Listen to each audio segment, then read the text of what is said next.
Hoy corresponde trabajar con ustedes dentro de la materia de literatura el tema del romanticismo.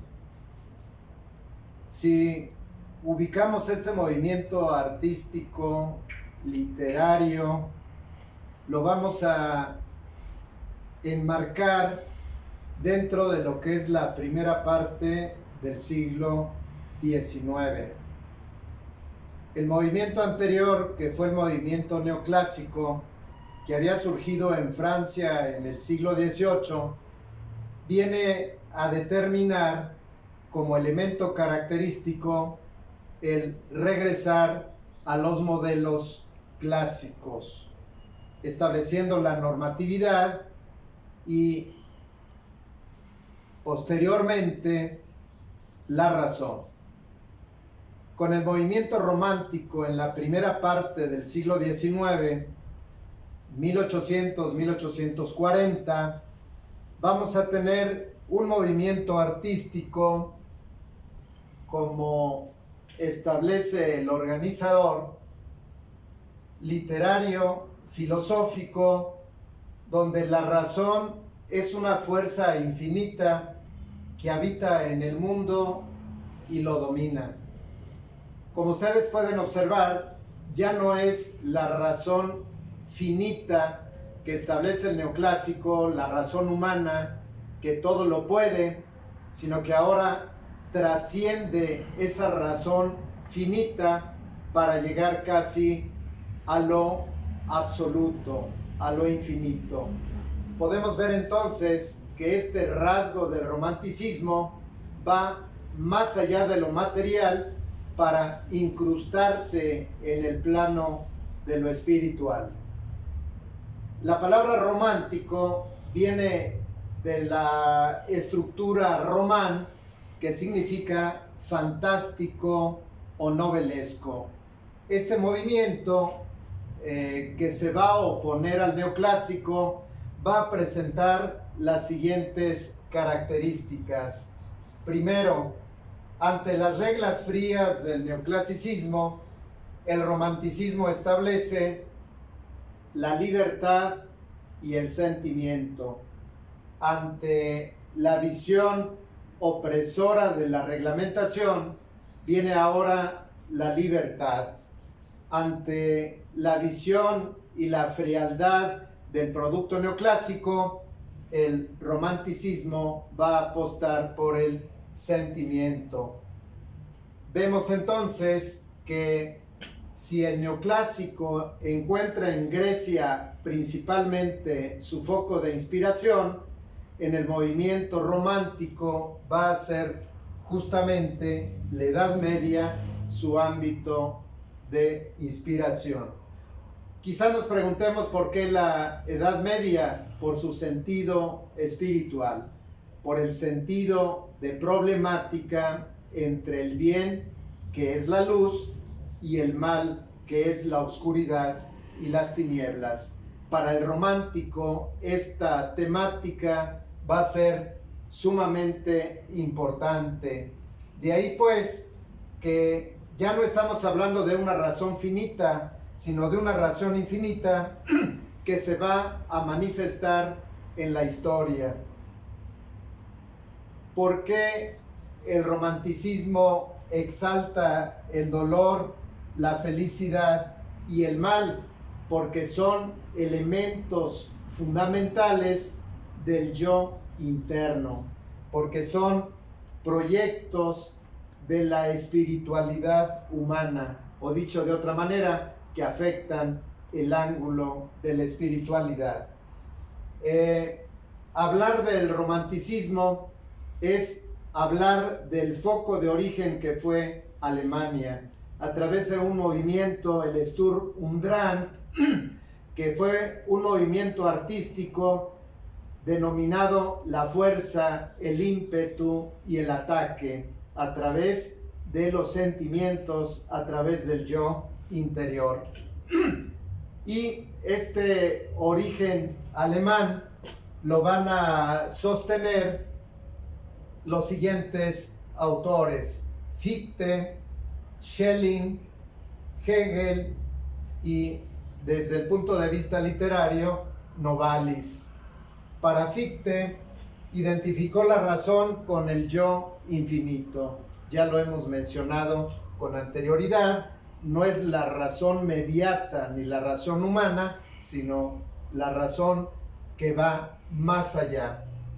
La visión de Schelling: el mundo es una obra de arte cuyo autor es lo absoluto.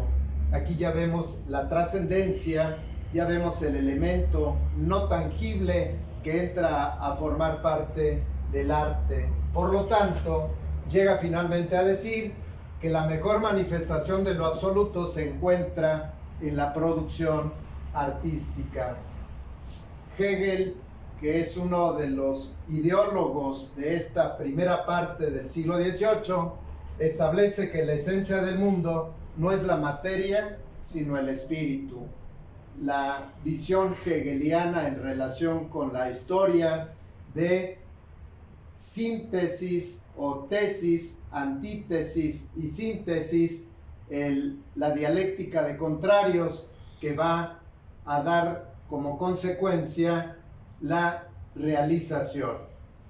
En cuanto al escritor Novalis, es trabajar una visión mística y logra establecer que el mundo no es más que una obra de poesía. Posteriormente nos vamos a referir a este autor para poder entender esa visión tan específica que tiene en relación con la realidad. Hablar del romanticismo alemán es ubicarnos fundamentalmente en dos autores. El primero, que es Goethe, que escribe su obra El Fausto; Novalis, que ya nos habíamos referido a él dentro de los ideólogos del romanticismo, que va a escribir Himnos a la noche. Me voy a referir a la obra de Goethe, que es justamente el Fausto.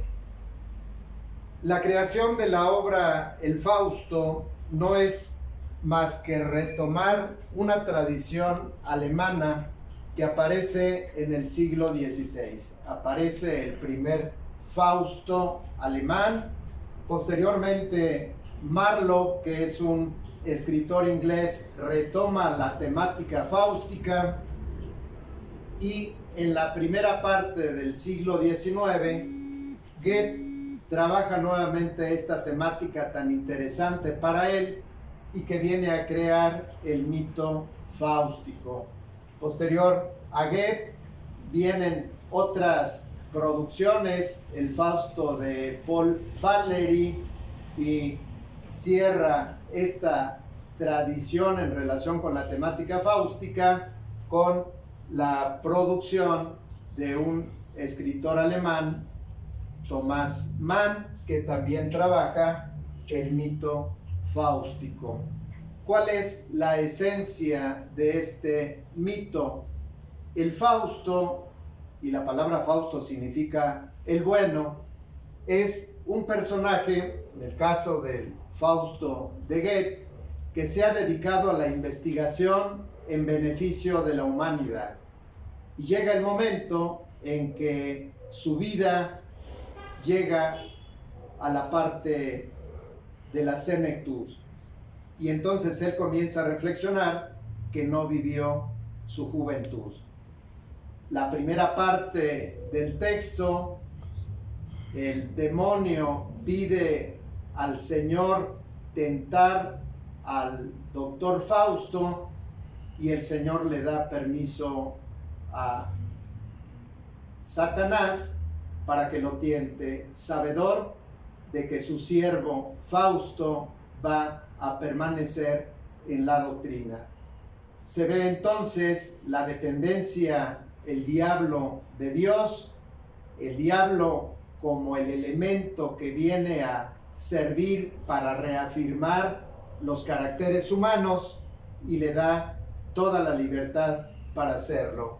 Se presenta con el doctor Fausto y convienen en que él lo rejuvenecerá a cambio de su alma. Tienen situaciones que el doctor Fausto en su juventud no había vivido, como el amor, los amoríos con Margarita, donde tiene un hijo con ella. Posteriormente, la relación amorosa con Helena, y al final del texto, al final del argumento, cuando Mefisto, que es el personaje diabólico, trata de cobrar el pacto, se encuentra con que Fausto comienza a reflexionar y a razonar que la felicidad que él había encontrado en la primera etapa o en todo el proyecto de su vida, que era en beneficio de la sociedad, era lo que lo había hecho feliz. El razonar, el discutir, el llegar internamente a esas conclusiones hace que el Fausto logre salvar su alma. Es una temática ciertamente medievalista, donde el tema del bien y el mal pues va a estar de manera muy latente.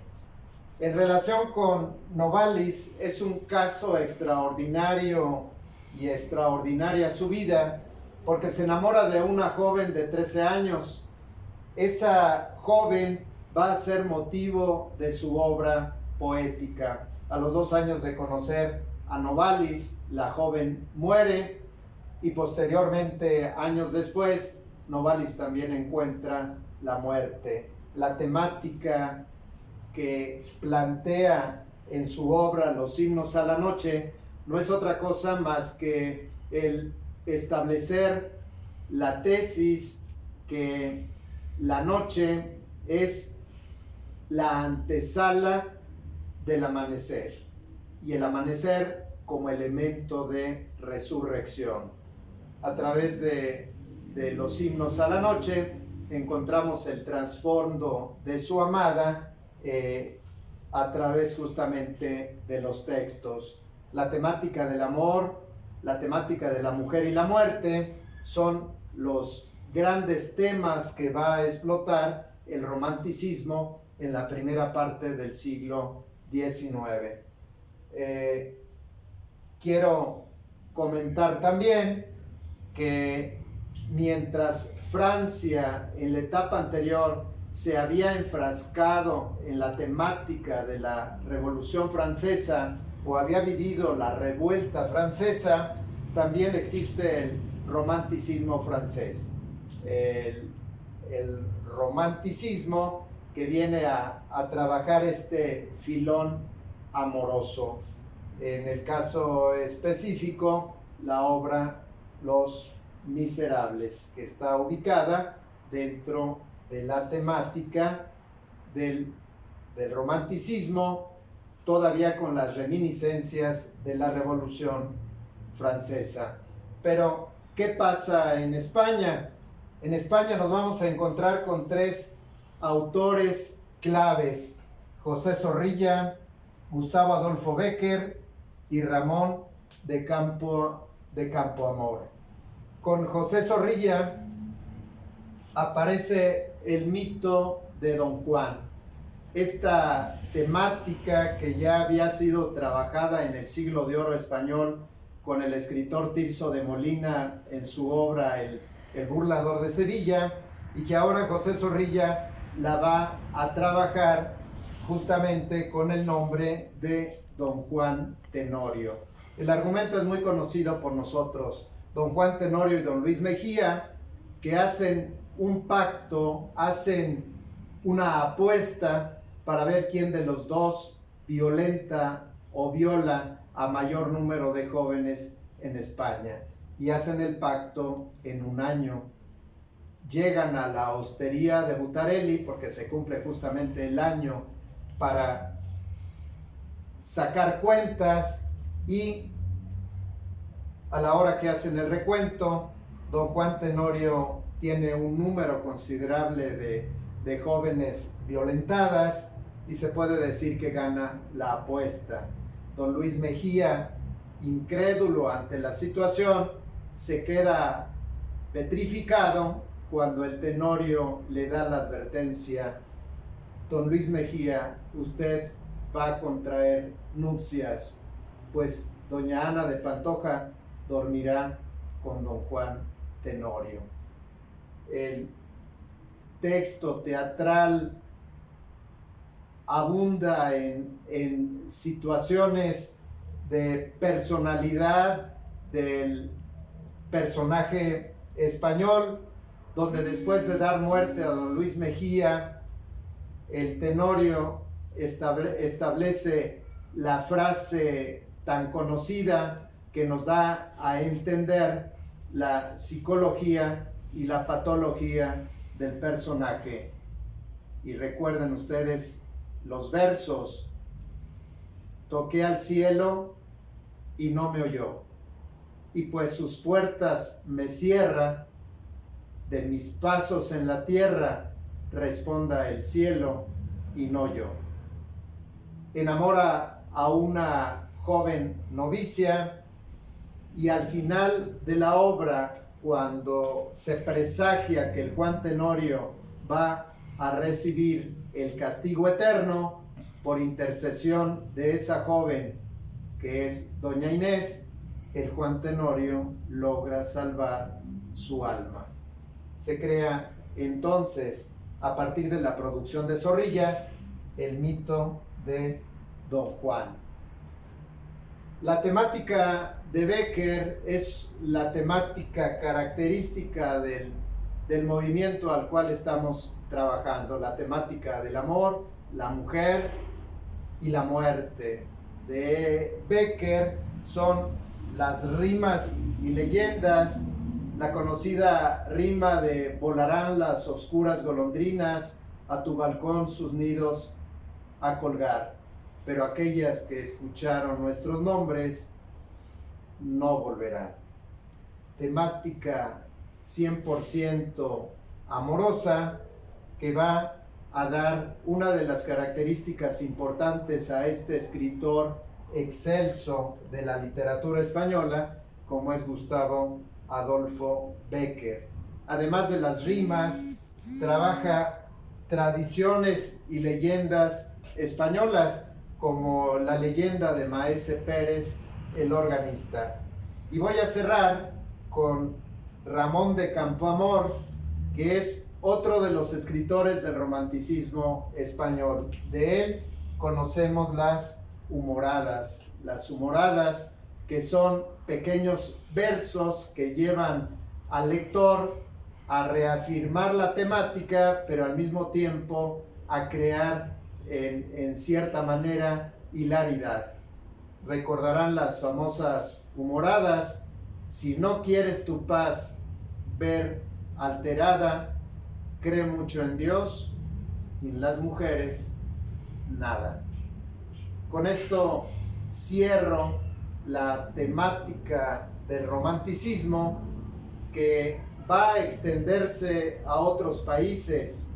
La temática del romanticismo que siempre ha existido dentro de la producción artística, pero que tiene sus fundamentos en la primera parte del siglo XIX.